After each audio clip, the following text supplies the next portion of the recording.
This teaching today that I'm doing is on Wormwood or Apophis. Let me talk about some facts. When you talk about this issue, it is a very, very important issue to talk about because there's a fact. An asteroid, NASA has named this asteroid Apophis. And I want to talk about the name a little bit later on because it's a very odd name for an asteroid, a very meaningful name to name this asteroid Apophis.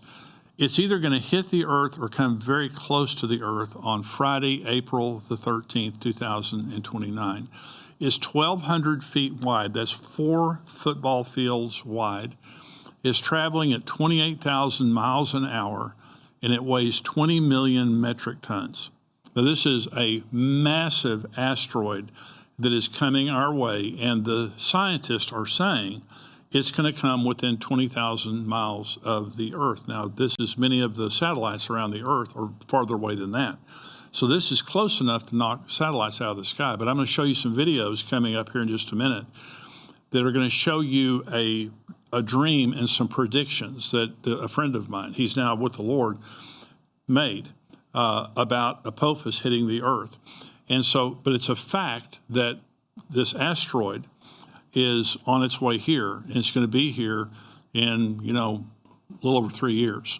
Another fact is around the middle of the tribulation, an asteroid will hit the Earth and do tremendous damage. Now, in Revelation chapter 8, the first angel sounded, and hail and fire followed, mingled with blood. And they were thrown to the earth, and a third of the trees were burned up, and all the green grass was burned up. Then there's a second trumpet. The second angel sounded, and something like a great mountain burning with fire was thrown into the sea. And a third of the sea became blood.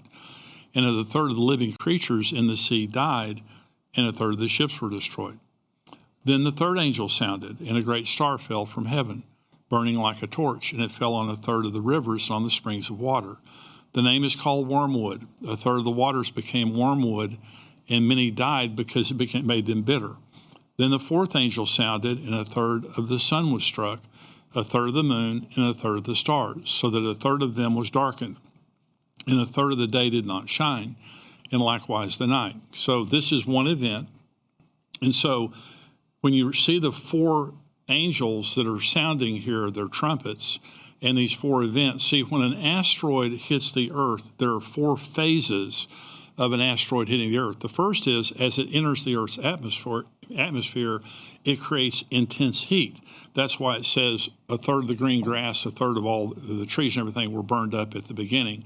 This intense heat. The second thing is it begins to separate.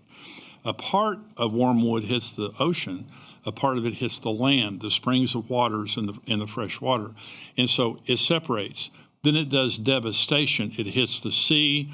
A third of the sea life dies. It hits the earth. All this damage is done on the earth.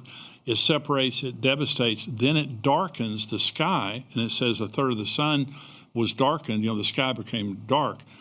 After an asteroid has hit the Earth, you have all this ash and debris that's thrown into the atmosphere, and the sky becomes dark. So this is one event, and these 4 trumpets that are sounding are announcing now this asteroid that's about to hit the Earth. Now, whether it's Apophis or whether it's something else, it's going to happen.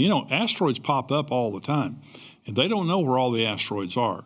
And so this could be a different asteroid than Apophis. However, Apophis is this massive asteroid, and I'm going to tell you more about it in just a minute.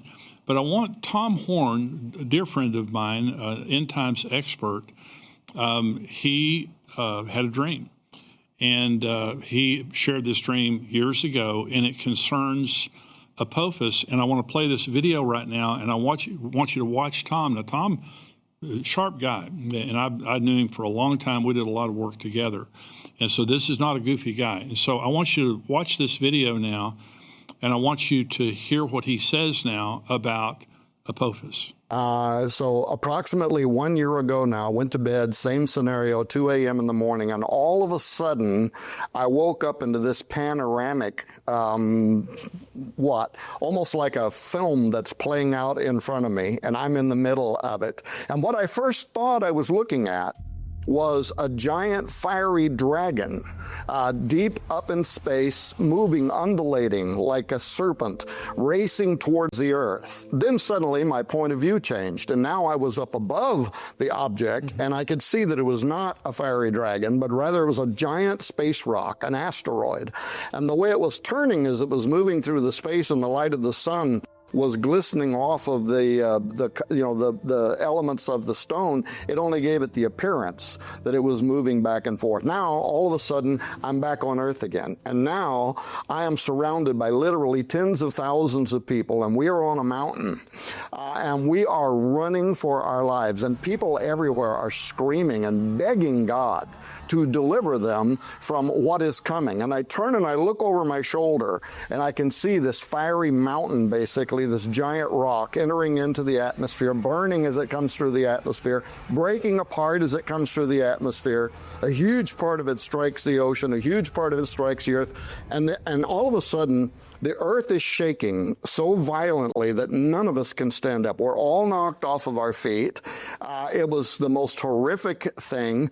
I can hear this terrible sound as if the earth is literally cracking, like the mantle of the earth is breaking apart. And now I'm looking back over my shoulder again, and this giant wall of water, just an enormous tsunami, hundreds of feet tall, coming up over the top of this mountain. And again, everybody's trying to run. Then these what felt like large hands come down underneath my arms and lift me up into space, and now I'm looking down upon the earth. And here's an important part about this entire thing. I'm not a scientist. I don't know what would happen if an asteroid of that size were to impact the earth. But what I saw, I later found to be exactly how scientists describe what would transpire. With the waters boiling beneath this giant burning rock, the aerosol coming up off of that, entering into the upper atmosphere, setting in motion hurricane activity, the second part hitting the earth, causing a volcano to begin erupting. So what you saw is what would actually happen, but you didn't have the knowledge of what would actually happen from a scientific viewpoint, but you still saw it. Yeah. And to use street lingo, it freaked me out. When I started doing the research, it really freaked me out. But I'll tell you the thing that strikes me even stronger. You heard a name. Yeah. What was the name? So as this is playing out, I'm terrified. All of a sudden I wake up and said, I almost fell out of bed on my face. I mean, I had cold chills all over me. I'd never seen anything this vivid or terrifying. I start writing it down, but then all of a sudden, it was as if a voice. I don't know if this was just in my head or if it was an audible sound in the room, but it was as if a voice spoke and it said one word, Apophis. So Tom has this dream, and he wakes up. Of course, he hears the word Apophis, and all these people are running, and he's running. And so then you say it's a dream, and that's exactly right. It's a dream. It's not the Bible.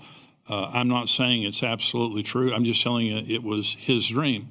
But now I want to show you another video of Tom Horn. Listen to what he's saying now about the timing and how it has to do with 2025. Now, Tom has been with the Lord for several years. So this was a video from years ago. Listen to what he's saying now about Apophis in 2029, but how it affects 2025. Watch this video. This question, how the Jewish feasts are connected to the arrival of Apophis. Well, I happen to be doing programs last year in the old studio with Derek Gilbert. And while we were talking about Apophis and the Wormwood prophecy, I made the case that if Apophis is the fulfillment of the Wormwood prophecy, Revelation chapter 8, that would happen in the middle of the Great Tribulation period. And then I made this point. I said, so if you are, and most evangelical Christians, whether they know it or not, are dispensationalists who believe in a 7-year tribulation period, if that's what you believe, and if Apophis is Wormwood, then with that being in the middle of the tribulation period, you would count backward 3.5 years to arrive at the beginning of what is called the 7-year Great Tribulation period. Well, while I was saying that, Derek and Sharon, who were interviewing me, Derek is sitting across and he's got his iPad or whatever it is he's using, his MacBook, and he had opened a Jewish calendar, a Hebrew calendar, on his device. And he went 3.5 years earlier, and he literally turned pale because 3.5 years earlier, before the impact of Apophis, to the day is the middle of the Feast of Tabernacles. Now, we probably don't have enough time for me to explain all the ways in which end times prophecy experts connect the Feast of Tabernacles and the Feast of Trumpets with the beginning of the 7-year tribulation period and the second coming of Jesus Christ. But just suffice to say this, it not only falls into the middle of the Feast of Tabernacles, but literally on the 7th day of the Feast of Tabernacles in 2025. So just 5 years from now. Why is that important? Because the 7th day of the Feast of Tabernacles is when the ancient Hebrews, get this, sacrificed 7 bulls in commemoration of God delivering them from all of the gods of the nations, but in particular, delivering them from the gods of Egypt, and in particular, delivering them from Apophis, the ancient Egyptian god of chaos. Literally, that day in antiquity is 3.5 years to the day from when Apophis is going to strike the earth, is when the Hebrews will be celebrating how God in antiquity delivered them from Apophis. So is God going to deliver his own people 3.5 years earlier? 10 days before that is the Feast of Trumpets, which is also connected to the second coming of Christ. Why? Because the Apostle Paul drew a parallel to the Feast of Trumpets when he said, at the last trump, so during the Feast of Trumpets, the shofar is sounded 100 times. Paul says, at the last trump, the dead in Christ shall rise. Then we which are alive and remain shall be caught up together with them in the clouds to meet the Lord in the air. But get this, in 2025, 120 days before that is the Feast of Pentecost. And in biblical numerology, the number 120 is the number of the end of mankind. God said in Genesis, my spirit will not always strive with man, for his years will be 120. And that set the pattern for that to be the representation of the end of mankind. Of course, Moses was also a parody of that, in that he died at 120 years of age. So all of these highly important Jewish feasts that are connected to the second coming of Christ are absolutely connected 3.5 years earlier to from the impact of Apophis, which I believe is the fulfillment of the Wormwood prophecy of Revelation chapter 8. One more final thing, because we totally are not going to have time to talk about this. The ancient Essenes, the inhabitants of Qumran. You know, lots of people, they know the Essenes from the Dead Sea Scrolls that were discovered there in the 1940s. What they don't know, and by the way, this has only been unearthed in the last 50 years. Archaeologists have also recovered prophecies that the Essenes made, and even material that illustrates who the Essenes were. 150 years before the birth of Jesus Christ, the Essenes began prophesying about the first advent of the coming of the Messiah. They said that he would come at a time when a king named Herod would be a king and he would turn evil. They said he would die in the year 32 AD, which is what scholars believe exactly happened. They said he will die not only for Jewish people, but he will be sacrificed for the Gentiles as well, and give birth to an age of grace that would extend for a period of 2,000 years.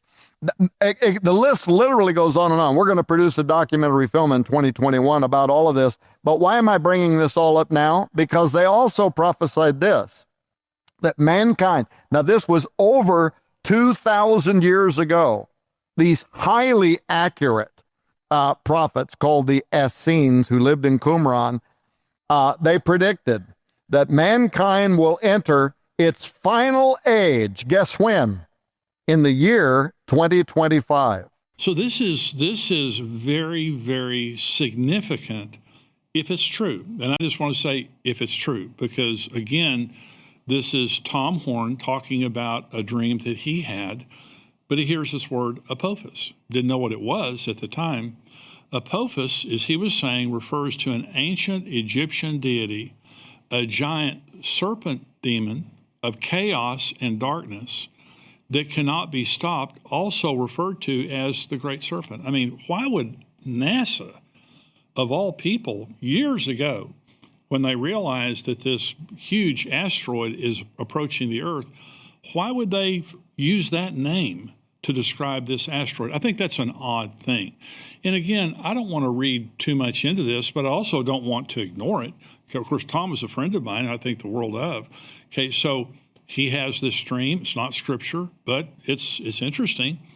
And like he's saying, the name, you know, when they're celebrating the feast, when the Jews were celebrating the feast, and specifically now he's talking about the Feast of Tabernacles, they're celebrating God taking them out of Egypt and delivering them from the gods of Egypt, and even specifically the god Apophis.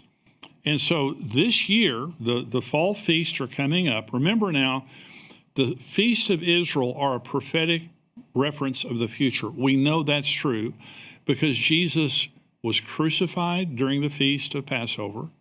He was buried during the Feast of Unleavened Bread. He was resurrected during the Feast of First Fruits. And 50 days later, the Holy Spirit fell and the church was birthed during the Feast of Pentecost. So the first four feasts were literally fulfilled to the day.